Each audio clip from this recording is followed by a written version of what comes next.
Hey, Scott and I are dabbling around here, getting ready to visit with each other. We don't do much preamble. Let me mute myself on the YouTube. I'm trying to keep track of Oh, both. Okay, I did that. Hey, that looks. I probably ought to ignore the YouTube one though. It's a delay. oh yeah. Well, I keep it up so I can see because I can't see my phone Uh because huh. I'm phone attached to my lamp. Yeah, that probably helps. So it's the only way I can see you. So Yeah. I was telling you that Saturday I was super stressed out, and I don't.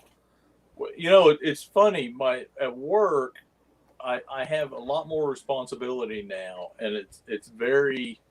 I mean, it is more stress for sure. And I'd gone on vacation. I'd taken a week off, and my unfortunately, it was not very restful because uh, immediately immediately just got filled with people wanting me to do stuff, and so but it was good.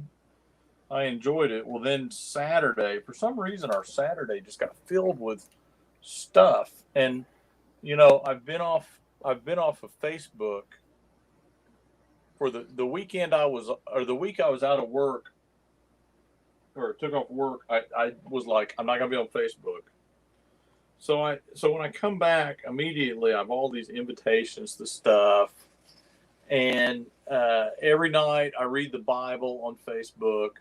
And I was like, okay, I'm not gonna get on social media at all this week.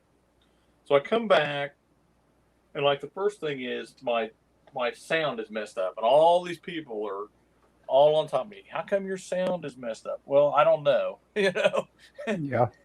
And at one point, I was live reading, and somebody called my house to tell me that and I'm like going, I'm live reading. How am I supposed to, how am I supposed to deal with this? So I just stopped the broadcast, and anyway, so I was kind of annoyed about that. 'Cause I decided I don't really like being on social media. It just annoys me. Well, And yeah. I mean, it really is a hard to balance kind of thing to try to be ready for it. Like Michael Malice, who is, he's got a 160 IQ and all that, and he made the point though. Says, "Hey, man, you've got to be on when you're on this thing." And it's like, yeah, yeah, and of course, you learn. my button never gets pushed on being on in terms of like too much. So it's like, why are we on it? To a great extent, it's like, uh, obviously this is not monetized. Uh, Yeah, it's like, what is the point, Ellis? But we're visiting with each other, and we've got our small different. little group of people. To me, I might eventually have something that uh, you know comes from it Well, to an I extent, a don't. larger group that maybe I want to be in touch with. I don't know. I don't consider this social media because Okay. this is just you and me talking, and there are a Uh few huh. people. And the week I was off social media, I still was online with you. Yeah. No one out there think that I was referring to this. Mm-hmm. My and even it's just people. Oh, so when I was a kid, my grandmother, my mom's mother, who was a widow, uh, pretty much all my life. My grandfather died when I was very young, and so she lived at home and by herself, and which I always admired. By the way, I thought that was Mm-hmm. kind of just kind of a self reliant kind of thing. But anyway, uh, she would watch my brother and I quite a bit when we were real young, and I remember I was always trying to draw or read, and she would come and talk to me, and she was kind of a little mischievous. She would kind of pester me a little bit. What do you read and what do you draw? And I never Mm-hmm. have liked explaining myself. My thing is I just want to do my thing. Mm-hmm. I when I was a kid, I remember I was always telling her, "Don't bug me. Stop bugging me. Stop bugging me." I'm trying to Yeah. draw. trying to do this. And I mean, she didn't. Don't misinterpret this as anything. It was just her interacting with me as a kid, and me being sure. open about that as a kid. And Mm-hmm. I haven't grown out of that at all. Yeah, don't bug me. Yeah, Don't. is a big feature of my personality. Yeah. Yeah, and so. In fact, in some ways, I am kind of jealous of you. Obviously, I like having a wife, Mm-hmm. but I see that you don't have these responsibilities. And so Saturday, um, I so I had all this. I've been off social media. Then I was back on it. Well, then all of a sudden, I had all these stuff I was invited to that I didn't particularly want to go to. Yeah. Uh, and so I had so we get groceries for my cousin because she doesn't drive, she's on disability, and she lives across town. So we get groceries for her every week. Well, or mostly every week. Let me put it that way. And so I had emailed her or texted her and said, "Hey, we're going to be really busy tomorrow. What do you what do you need? Because we're going to go to we're not going to have time to go Walmart tomorrow. We're going to go tonight, and I need a list." Well, she doesn't send me a list. She sends me 3 different texts with different stuff in it, Mm-hmm. and so already it's kind of like, okay, so we went and did that. Well, then I had an eye doctor appointment the next day, so I get up Saturday, and literally we got up. My eye doctor's appointment was at 9, and I get a text from my cousin. My phone cord is dead. I need a new phone cord today. And I'm like, sorry. Cable failure, huh? Or whatever. Exactly. Yeah. Well, she has an Android, and so I was like, well, and we bought her a phone cord before, and it's been the wrong one. Because apparently, now I have an Apple, but apparently on Android, there are 2 different kinds of phone cords you can get. There's I don't know, micro C and a micro B or something, micro whatever. And so last time we got her the wrong one, and it didn't work, and we had to take it back. And so it's like, oh, I need to send me a picture of what it doubled the chore. In other words, yeah. my gosh, yeah. And so And that is annoying. I had I had an aunt that did something to me like that, where they came over for a visit, and it was bad enough that I had to go. I think I had to go get her in the first place. Brought her over, and then she left behind something she absolutely needed here at the house, and it was something. I ran it through my head, and I was like, I would never lose track of something like that. Yeah. It was like a purse or something like that. Yeah. So I had to double that trip, and it was like, oh my God, I've never been hotter in my life. So yeah, so you get where I'm going. I mean, Oh yeah. And meanwhile, I gotta go to the eye doctor's, at 9, and so I'm like, well, can you send me a picture of your cord because I don't want to get the wrong one again. Yeah. She sends pictures and they're so blurry, and I go, Lori, all those pictures are blurry. They're worthless. Goes, hands are shaking, which she has all kinds of physical problems, so she could. And so I went to the eye doctor. Well, at this point, and now so my day was now.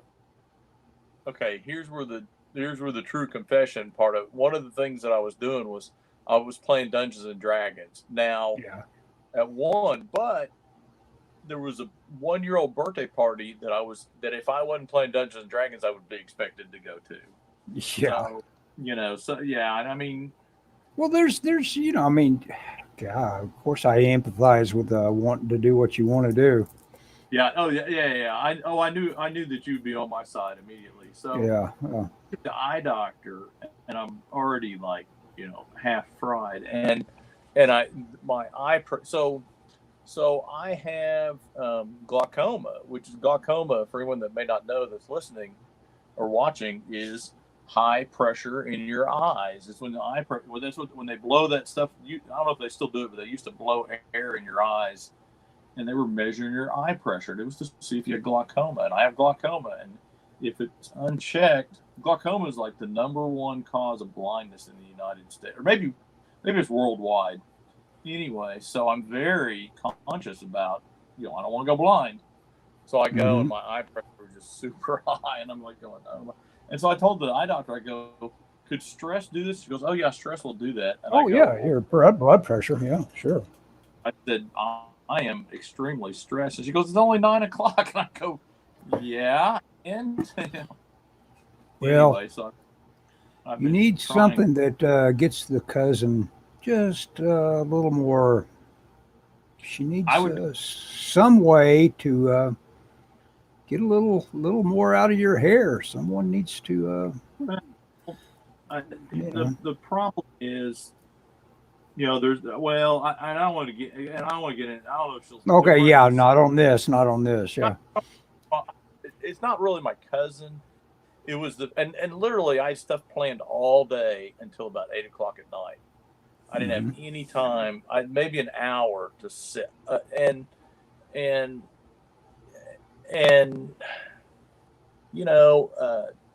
with, like I said, I do the Facebook thing, and so people have been, oh, you need to fix this, and I'm like, I don't know how to fix this. I take no problems with that. I have, my mom was coming over, and that always is kind of stressful. I'd spent, that was the other thing. We were originally going to, so Friday or Saturday night, we went out to eat with some friends. Did you have Mongolian? No, we went to a place there. No, I wish. We were going to go here in the city, but we ended up eating in Yukon because the place we were going to eat at was closed for a special event. Michelle happened to call over there, and so in anticipation of them coming over Friday after I got off work, which was like at noon, instead of drawing, I'd spent all afternoon and most of the evening cleaning the house with the idea that people may come to the house, and then we didn't eat. We were in Yukon, so just like this, it was just from the time I left work until Sunday afternoon, I was constantly busy. Well, it went even farther than that. And Michelle and I had our anniversary. It was our anniversary. We didn't really get to do anything. Anyway, so my eye pressure. So now I have a device that I got to use for tomorrow. I take it back tomorrow. I had to rent this eye pressure device, and I'm like, I told the eye doctor, I said, I don't want to go blind, and luckily she has a machine that takes a picture of your eye, and she goes, no, your eyes are fine. We just need to make sure your pressure. She said we may have to change your medicine, and then she was like, do you take generic eye drop? My eye drops with my insurance, they're like $5 a month. Without my insurance, it's like $150 a month. Yeah, that is it's a scam. That something like that is two totally different things. It's just how they dip into that bottomless treasure trove of insurance money. Of my wallet. Yeah, but anyways, but I'm better, but I gotta get better at managing stress. I think part of it is, well, I mean, with the cousin thing, you're I mean, I love my cousin, but we've been helping her for a while. And I don't mind. I mean, Michelle's convinced she'd be dead if we weren't buying her groceries. It was probably true. And I know my cousin dead, obviously, but I wish she were a little bit better at some. We've tried to kind of get her to do a budget and stuff, and she's real resistant to that. Well, you need to do something where you give her some sort of interactive, almost like a reach out kind of program that she gets online with, and her groceries are brought to her. And how much would you pay for that? I mean, how much would you pay to hook her up with something that freed you from doing it? Well, okay, so so we used to get groceries and go do her laundry, but she got assistance from a home health care person. But There the you problem go. is she doesn't completely trust her with like Yeah. cash. And so there's some cash stuff that we get. And she's trying to quit smoking, allegedly. Well, and she's been on. So I told her I would buy nicotine lozenges, and and so every week I end up buying nicotine lozenges for Oh like man. over a year. And I don't No. mind. It's not the money.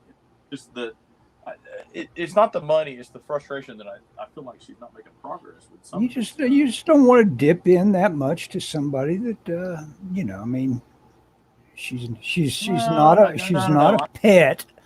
She shouldn't need that much watering, you know. Well, that again, it's not. She's my cousin. I love my cousin. Hmm. I don't mind, and certainly there's an element of you'll call it Christian charity, I guess. Yeah. I feel like I have I mean, but I wish it were more organized. Yeah. That's my problem. It's not that I mind Well, that's doing the it. deal. Now I'm terribly guilty. You know, my main source of guilt that I run through my head all the time is my brother, and of course, this is what Russell instantly sensed, and why he was almost out of this house. He was out of the house within a week after Mom died, quicker than a week. Within days, he had gone and switched to being taken care of, basically, since Russell, I guess you could say, required taking care of. A place to, come back with the booze, basically. He he went to his daughter's house, which, Yeah. and of course, he was dead within 3 months of that. He was trying to kill himself, and with his drinking and stuff, and so my niece had to go through that versus me, which naturally Uh, I don't miss all of that stress that would have occurred if Russell had been present. But at the same time, now I'm just terribly, I can run through my head and I realize, my God, I was not prepared to, care for my brother. I just was not, in mentally in any way. There was no way that I could, because he made me so angry. You can't have empathy for yeah. someone that just touches every particle, molecule of your anger, you know.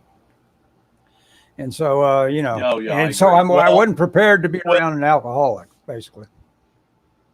yeah. Well, and one of the things that is good is my wife. So when I went to the eye doctor, my wife called her and found out what model of phone she had, and she went and got her a cord.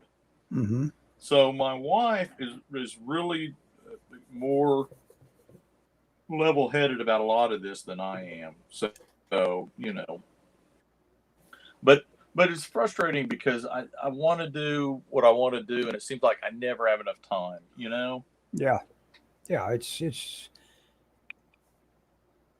It amounts to a kind of robbery when people that Yeah, and it's should fall under the category of self sufficient aren't there. Yeah. well, and it's not all my cousin. Don't get me wrong. I mean, it's just this particular day was just packed with stuff, Hmm. and I thought I had it all covered, and it's like, it's like, oh man, you know. So it wasn't her. Well, all she did was add to the stress. She didn't necessarily add to the sense of, oh my gosh, where'd my day go? Hmm. So Yeah. so it's again, this goes back to me being a kid and tell my grandma, hey, don't bug me. I Hmm. want to be left alone.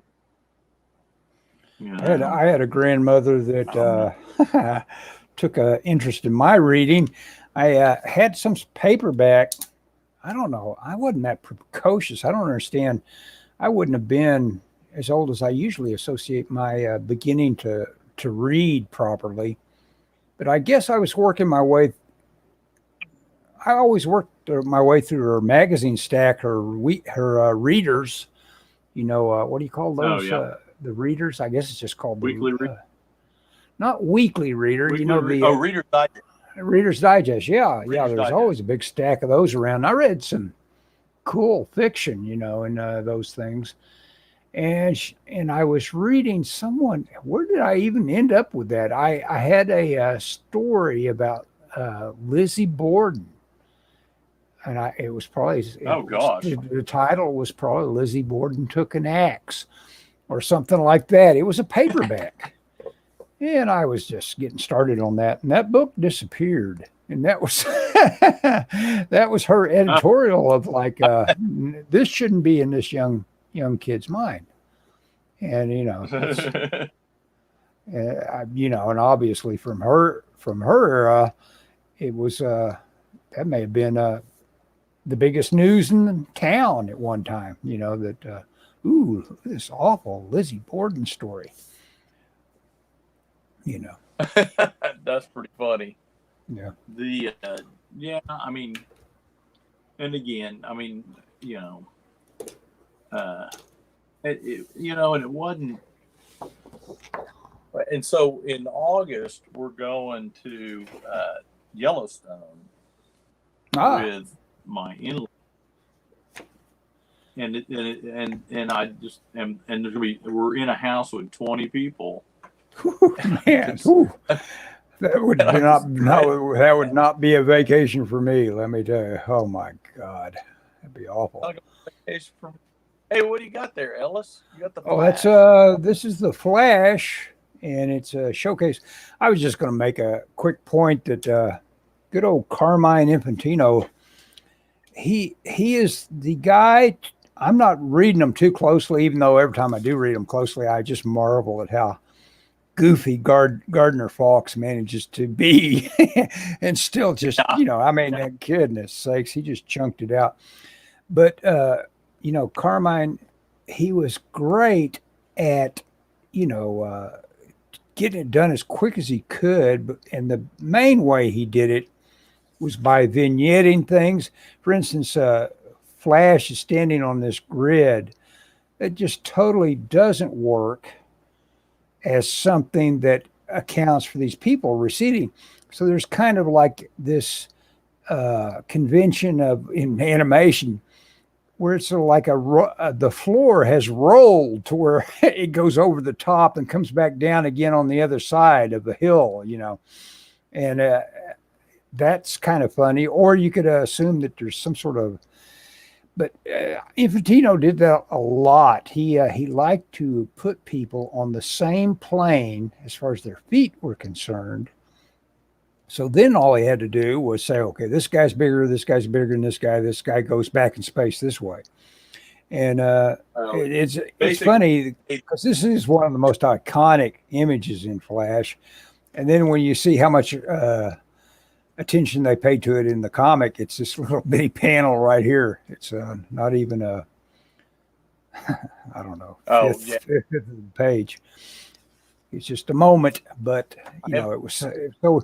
And that's the other thing that, or what you see with Infantino, he says, it's not lazy when everything says this has got to have an excellent composition or I'm not done. And he always composed every panel. And so that you're looking right at what you ought to look at. So he's, you know, this is stuff from my spinner days. You know, this is, what years were these? Yeah, 60s. You know, I'm not quite. I'm not 10 years old yet, and I'm picking these up. What year was it from? Oh, the 60s, early 60s. Oh yeah, that's. Yeah, they don't go beyond. Let's see, 63. November 63. Yeah. When did Kennedy die? I don't know. He died in '63, but I don't know what month. So anyway, that stuff is great to look at. I'll look it up. So I was never a huge Infantino. I was a Marvel guy growing up, so I was never a huge Infantino fan.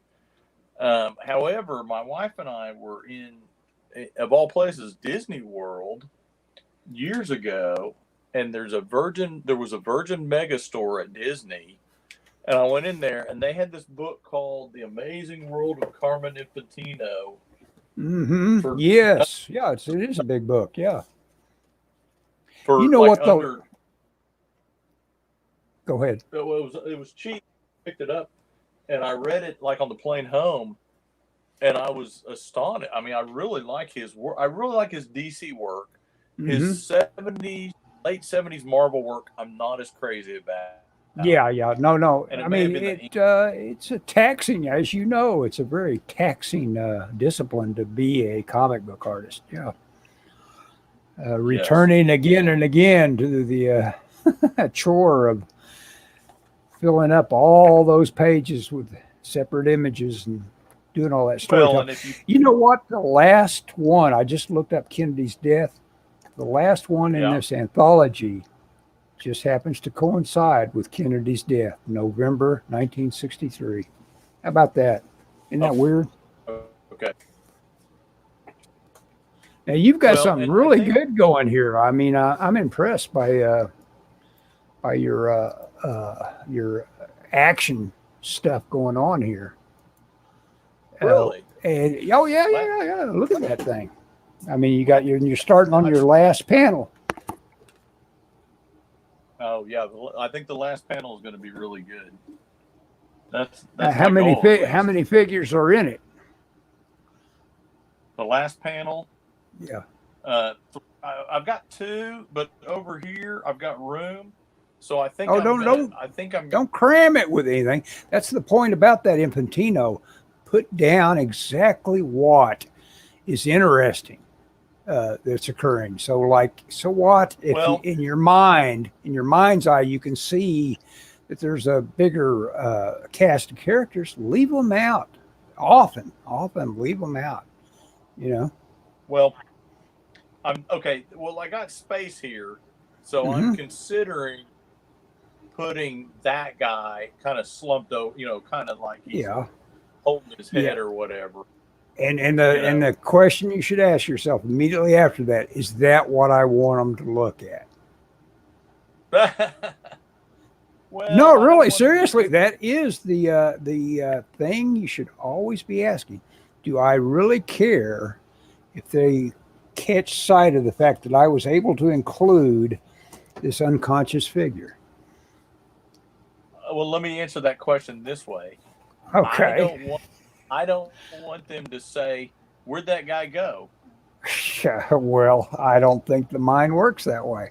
I think what people like more often than that is filling in the gaps. It's surprising how much people like stuff being left out.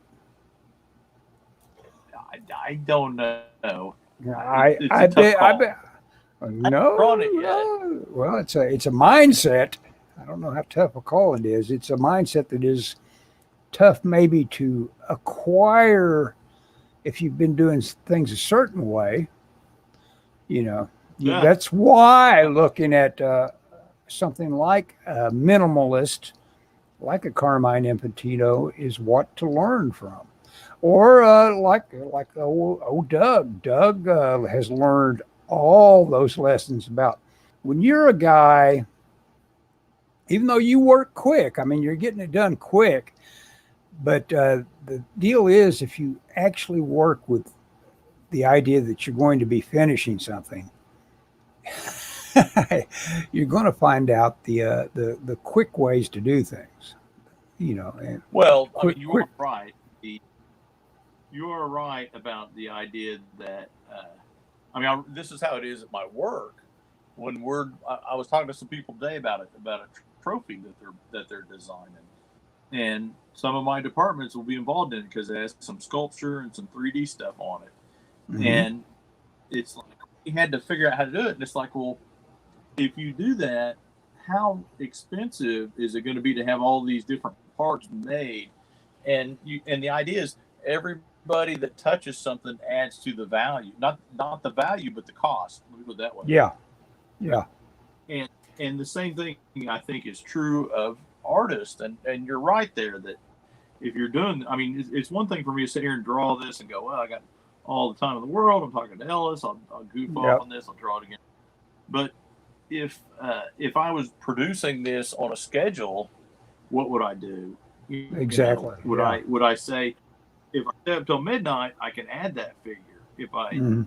don't add the figure, I get done with it today before lunch or whatever. Right.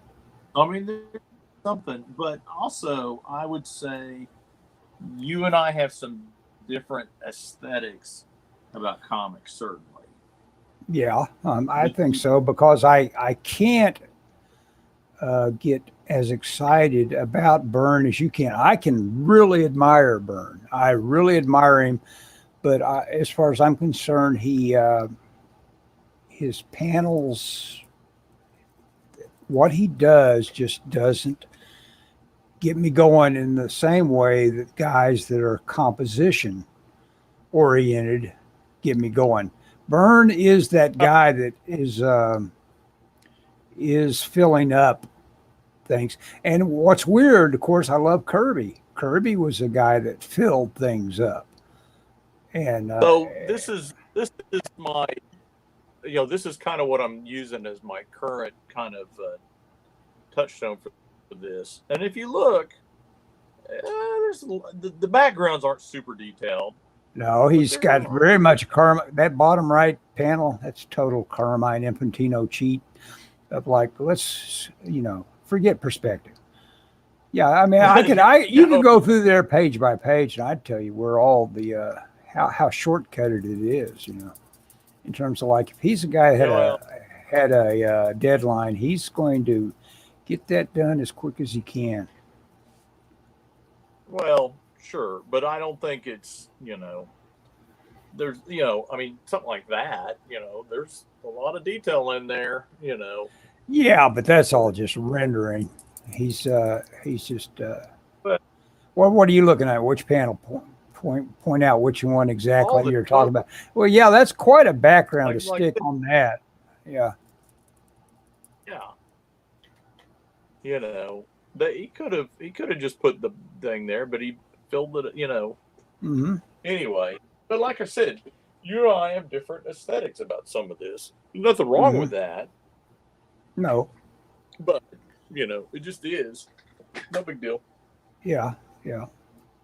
Anyway, no, there is no arguing about taste. Definitely. I can't be convinced to like rap music. I mean, work at me with it. It's impossible. You can't make me like something that is something I just automatically reject as a sound I want to hear. So same with 2D art. You're all that means is you're just a human like the rest of us, and you have sure. Yeah, you're generally, and I would expect an artist would be somebody with a strong sense of what they like and what they don't like. Well, I mean, I've always been surprised by I'll like whatever, and fairly often it's just the usual thing that makes you like something. Someone spent so much money on it. It has become spectacular in some way or other, and that it's like, well, even though there's things that don't get much money spent on them that are just really well crafted that are cool, Yes. So what'd you do today, Ellis?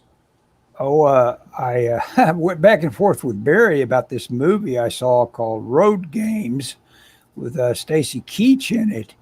And I just couldn't make my mind accept that this was the movie I was thinking of, because of the movie I was thinking of. It had this great rep as a really well-made movie. And what I was looking at was just annoying me at every turn with just how flimsy the script was and all that. And it's like, this isn't the movie. There must be another movie that's a cat and mouse with a serial killer of being chased across the Australian outback. But of course, how many of those can there be? It's like it could be a genre, I guess. But this is the one I'm thinking of, and but it's so weird to come to this realization. Like there can be something that's just totally, you put it on your list of must sees because so many people have said something about it, and then you see it and you realize. This goes right back to what we were talking about. This just doesn't ring my bell. It's not all that good. Yeah. It's taste, man. Yeah. And then I'm reading all about this thing that became the next big thing in Aussie exploitation, which is apparently Wolf Creek, which is semi-based on a real life thing about, you can imagine these Aussies having all that open space out there. You get out by yourself camping, and if there is a psycho out there, man, you're in trouble. And that they have a real case of a couple of people being victimized. But all I have to read is the words torture porn, and I say I'm out. I don't want to watch anybody be tortured for that being the main ingredient of what makes this an entertainment. I'm with you there, man. I'm not really sure why people like some of that kind of stuff. Yeah, even though I don't know why I did this, but I made myself watch Hostel, since that was maybe that was it. I wanted to see what made Eli Roth. Well, I guess the other one made his rep, the one about the cabin and Ebola. I forget what that's called, but it's so I watched Hostel. And I got to admit, that's pretty compelling storytelling, but it's got some moments in it that I just as soon not have my heartstrings pulled the way they pulled them for someone that was getting hurt like they hurt them in that movie. Yeah, I'm out on all that. That's not. Yeah. That just doesn't appeal to me at all. Yeah, and some of that is probably at the heart of how the American experience is getting really coarsened, and the American soul is getting coarsened. Yeah. Yeah, I think that's true. I think, and don't get me wrong. I'm not saying, oh my gosh, people watch this movie and they go out and kill somebody. I don't think that's necessarily it. No. I'm just talking about what.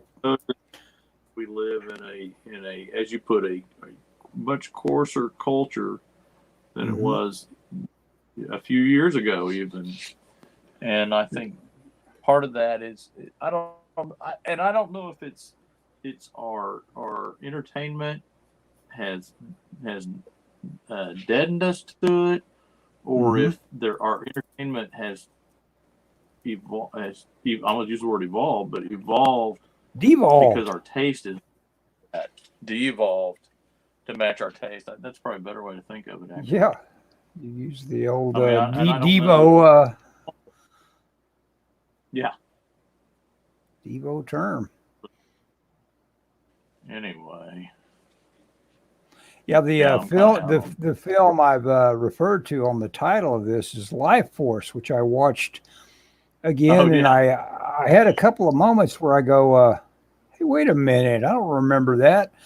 So I checked, and sure enough, this version that is on Prime is just it is minutes longer, and it's the European version. I didn't even realize they were skimping on the version I saw in Dallas in 1985 or 86, I guess it was. Which is I've seen that's on there, but I haven't watched it yet. I've never seen it. Is it decent? Please for me, watch it. It is it's beyond decent. It has all these English stage actors just acting their butts off for this, silly little science fiction. And they are acting. The guy that played Porthos in Three Musketeers. Oh, what's his name? Frank Findlay. Oh my gosh, he is so good in it. He plays and it's got Steve Rails-Black, who's probably most famous for playing Charles Manson and the stunt man. He's really good in it. But he's not English. He's not the English stage guys. They have these English stage guys at every corner of this, including Patrick Stewart, and apparently Patrick Stewart's first screen kiss. This is funny. Oh, really? His first screen kiss is in this movie, but unfortunately for him, it's with Steve Rails-Back. Because he's possessed by this space vampire, and so it's basically flashing back and forth from him to her, and so the lip lock, it's not really a big lock, but it mainly goes on in your mind, and so that's his first screen kiss. So he's in it. Oh, guys from you'd recognize from A Clockwork Orange are in it. It's just loaded really? up. So, yeah. Oh yeah. So it's got some people in it. Oh yeah. Good acting and a good story and great pacing. I mean, we're into this thing, and it's something that doesn't let up. It just keeps you interested from beginning to end. Well, I know a little bit about it, so it's like a space Earth or something like that, right? Yeah, I think the original title was Space Vampire. The Space Vampire. And isn't it directed by Tobe Hooper? Yes, it is. Yeah.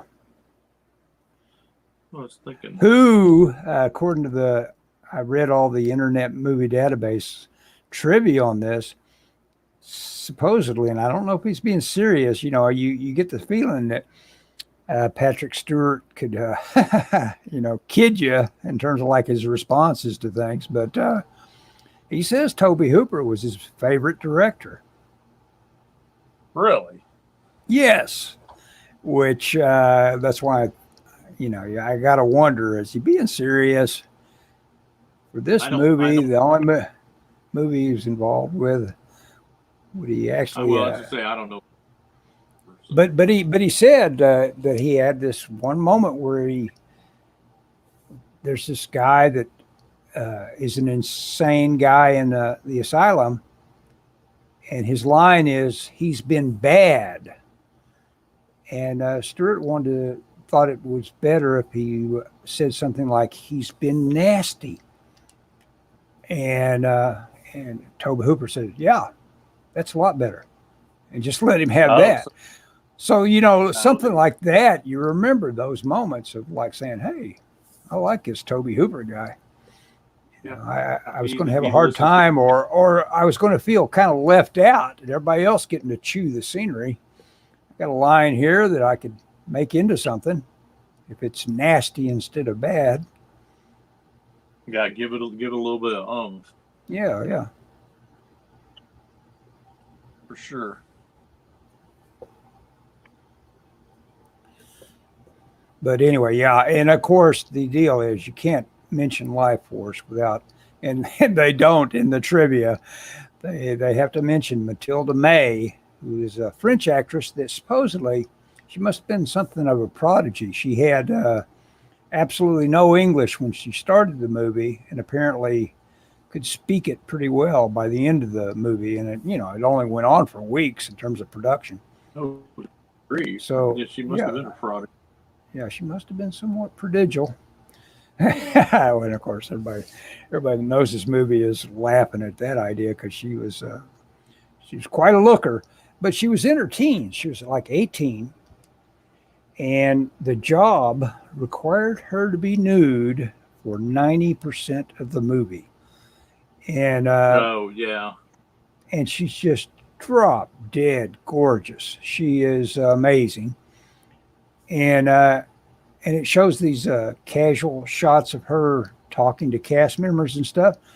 And of course, it's like I'm naked now. Might as well stay that way. So you're walking around. And it's like there's no reason to throw the coat on, I guess, if we're going to be setting up real quick.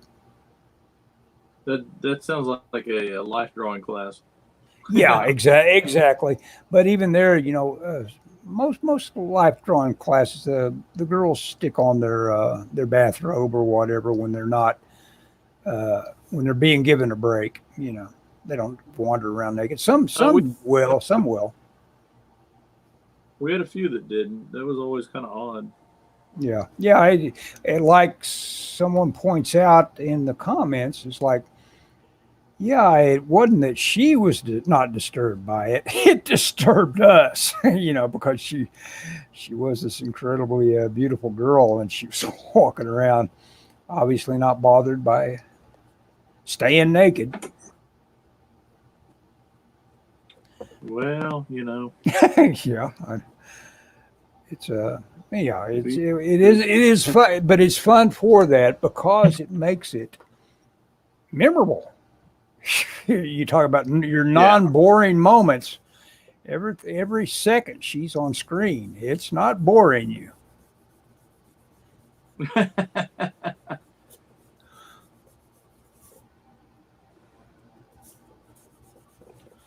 That's go ahead. Well, I just said that would be.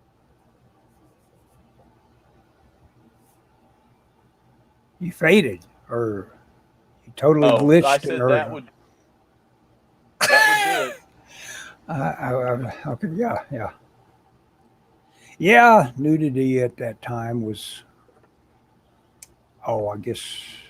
What was I watching that was supposedly the? Oh yeah. I watched a 1970s version of Tropic of Cancer. I guess I already mentioned that last week. Yeah, that was my big topic last week.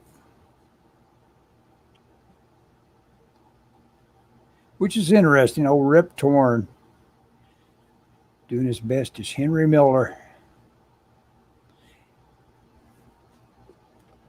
That's kind of cool. This reminds me of the old. There's not Astro. What are you drawing, Ellis? Oh, it's this figure of some guy. I actually did pencils tonight. Just trying to get a good silhouette. I had a sword in his hand, then I erased it without realizing I was going to be erasing it. I said, hey, I like it better without a sword. That's just distracting. Just a guy jumping off of some sort of rock promontory. Did I pronounce that right? Promontory. With the cage. You are fading in and out, or not even fading. You just glitch in, you glitch out. Oh, you're kidding. Can you hear me now? It seems, I can hear you now. But every now and then you'll start to say something, and it'll go, and just pop. You're gone.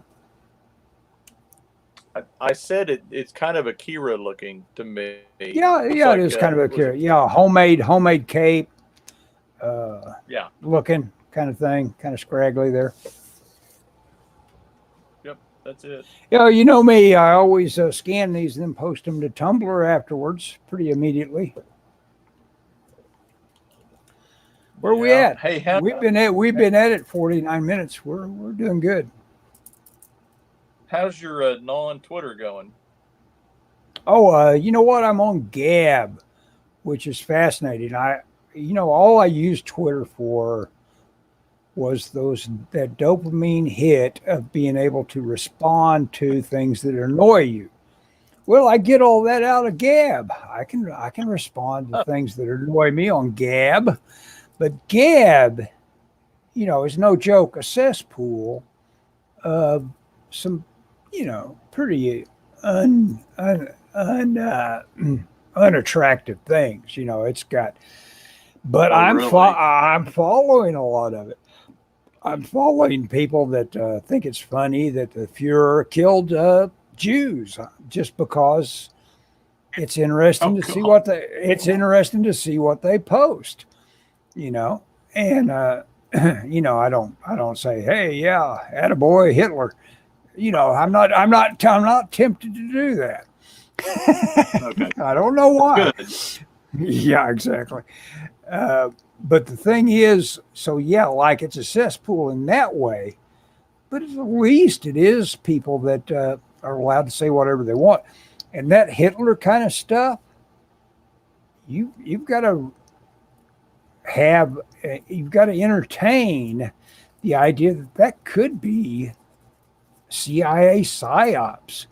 They need to point at something right now that says it is what they've been saying, that the white supremacists are our biggest threat, and you're hearing it all the time. And if that's not the case, and they want to continue to say it, they're going to have to create it. And Tucker Carlson just recently, I think his last big thing has been about the January 6th thing, that may have been 90% FBI in terms of like how it happened. That it may have been Yeah. all infiltrated, all, and it was just a big, elaborate false flag. And when you consider that these guys were seeing this coming for 2 months, from November Yeah. to January, they had plenty of lead time. And Yeah. this thing happening like this, you've got these guys that could maybe justifiably be put in jail for doing Sure. whatever they did January 6th. And then you have people that if they're doing what is being alleged here, should be put up against a wall and shot, because that is not how you behave in this country toward a political opponent that is just a legitimate political opponent. You don't try to, you know, turn them into, Yeah. rampaging Well, criminal, yeah. You And don't. especially if you're Yeah. law enforcement, not under cover of authority like that. You don't get to do that. Hey, all this stuff I'm ranting about, this may be the last days of Yeah. this channel. Well, let me say this. Oh God! Oh, a friend of mine recently who always just posts jokes on Facebook. He got Yeah. put in Facebook jail for literally posting, and I don't know what he told me. He described it. It's a guy I work with, Uh-huh. not one of my employees, but he described it, and he put a picture of Hitler on and it had something to do with Memorial Day, and it was something I forget what it was, but he got put in Facebook jail for like 3 days for just posting a picture of Hitler, Yeah. and he contested. There, no, we don't allow pictures of Hitler on here. Which How odd. Which, yeah, it's like yeah. What do you mean you you know. don't I mean, I allow had Hitler? I have one of the books that I picked up a while back. I think it was on the clearance rack at Half Price Books, or may have been at I think it was a garage sale, and it was the rise and fall of the Third Reich. And I thought, man, Uh-huh. if the wrong person saw that, who knows what would happen to me. Yeah. Yeah. Oh, that happened. I tell you, that kind of happened to me. I don't say the name, but it's the local comic group, so Mm-hmm. you know what I'm talking about.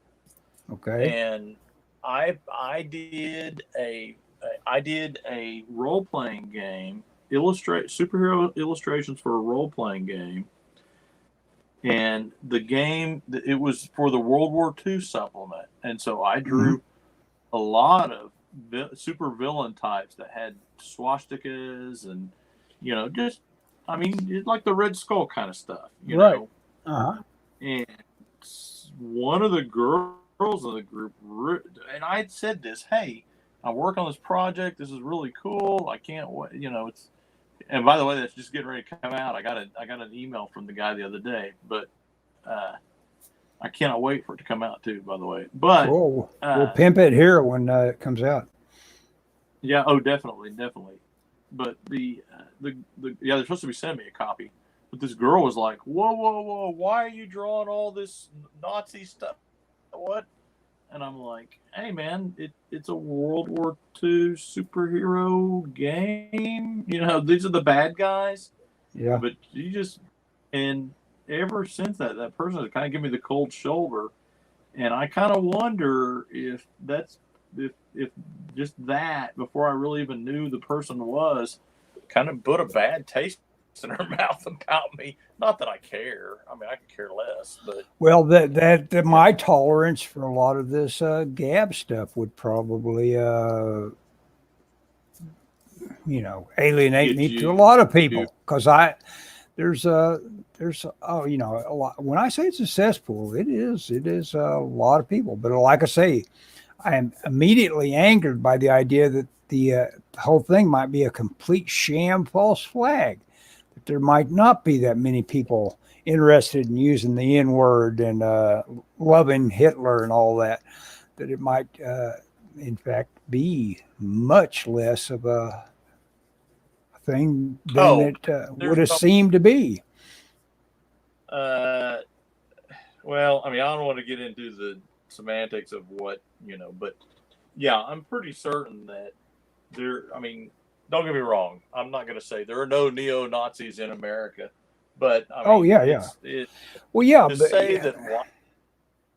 say that white supremacy is the most dangerous terrorism thing that we face in America, I think it flies in the face of 9/11 and the World Trade Center bombing and other things, and our own bombing. But when you think about supposedly what allegedly caused our own local bombing, what was that? It was a reaction to overstepping and blood-curdlingly indifference to life at Ruby Ridge. It's like shooting some woman in the face because she was on the wrong team, Ruby Ridge and Waco.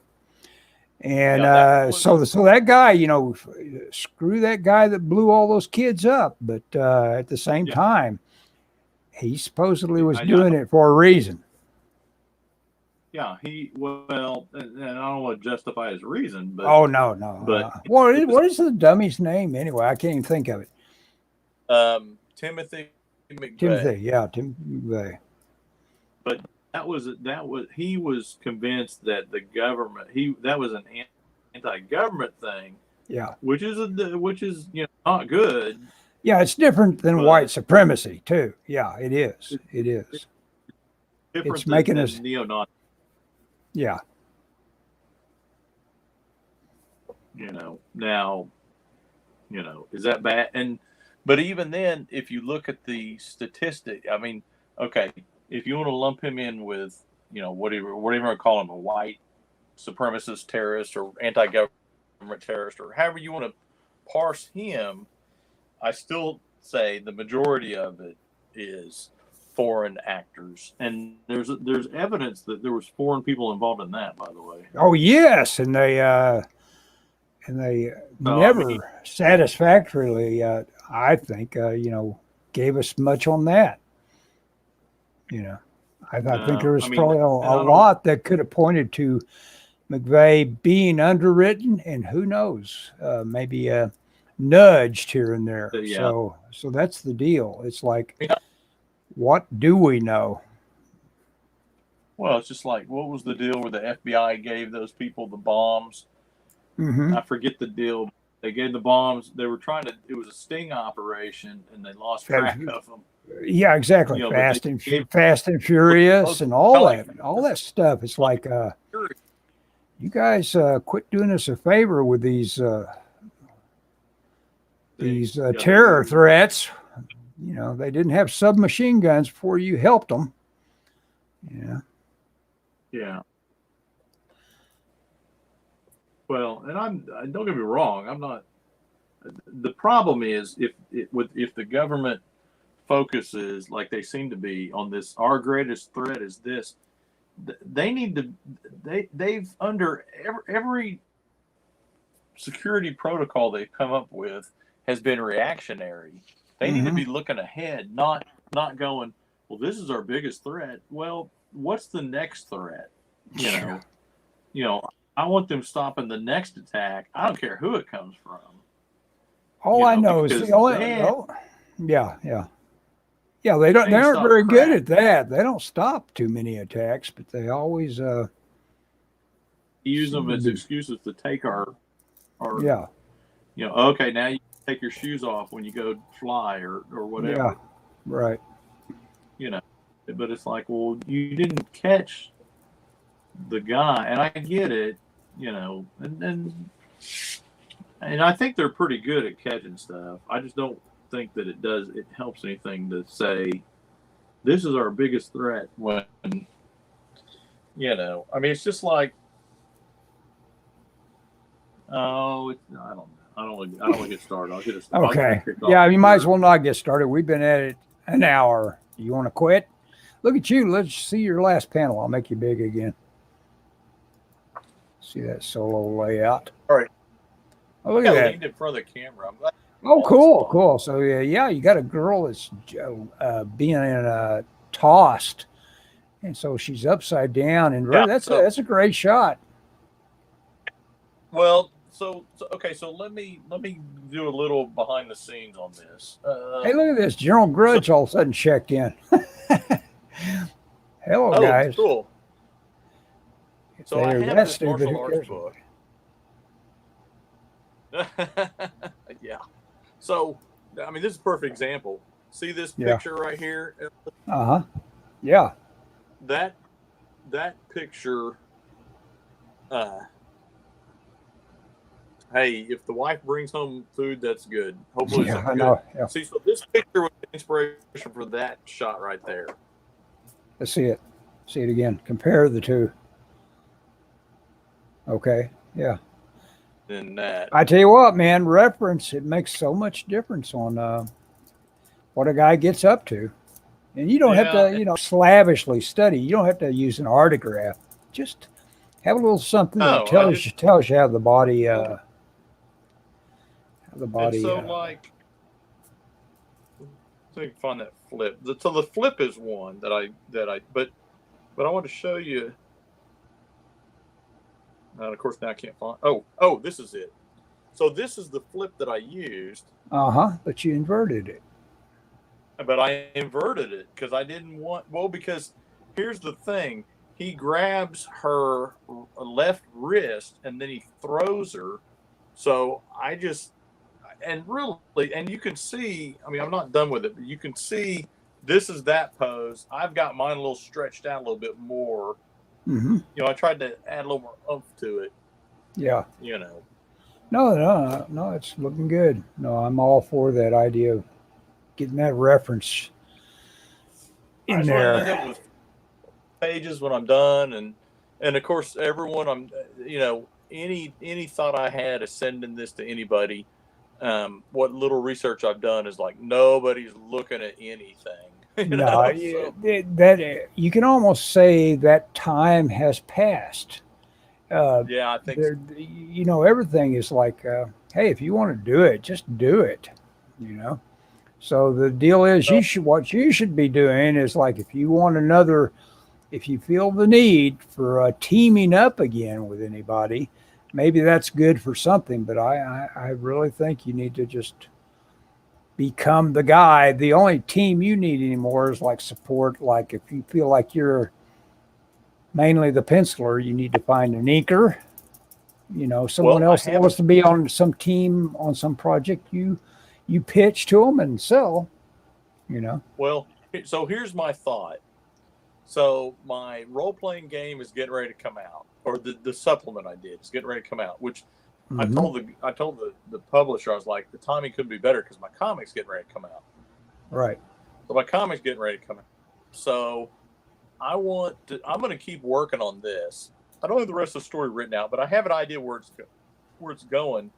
And my thing is, I'm just going to draw it. I'm going to draw it the way I want to do it. I know you and I were kind of talking about taste and what you like and that sort of thing. Right. I'm just going to draw the comic that I want to read, and if it ends up getting published, or if I self-publish it and sell it, whatever. I mean, I've done that before. I'm just going to do it, and if somebody else likes it or somebody sees it and wants to hire me for something, then so be it. But I tell you what, a finished anything is something that somebody's going to like. Yeah, I think yeah. That has a lot to it. And there's a guy that I met online who's an inker that I would really love to have ink this. Mm-hmm. And I've talked to him at one point about inking, and I don't know how much he'd charge me, but it may be a deal where I just hire somebody and just say, how much would you charge to ink this? Mm-hmm. And I just do it. Right. Maybe I take it into Photoshop and just darken it up and be done with it. I don't know. I would advise that. Because that's a good look. That we were talking about. Now this is where we really we're talking about things you like, things maybe I like, and we may veer away from each other. You are not that big a fan of Eric Powell, as I learned in an email exchange, which to me is just flat amazing that a guy that does art doesn't like it. Not like, but it isn't. You're not crazy about it the way I am. And that's just I had the first two trade paperbacks of the Goon. I got them somewhere real cheap, and I read them, and I was just underwhelmed with it. Yeah. I mean, he's a good artist, but I just. Do you think that's it? Do you think his storytelling doesn't light your fire? Is that it? Yeah, I mean, his writing. Okay, so like showing I don't care for the story of the Goon that much. Yeah. Just kind of. So I like his painting.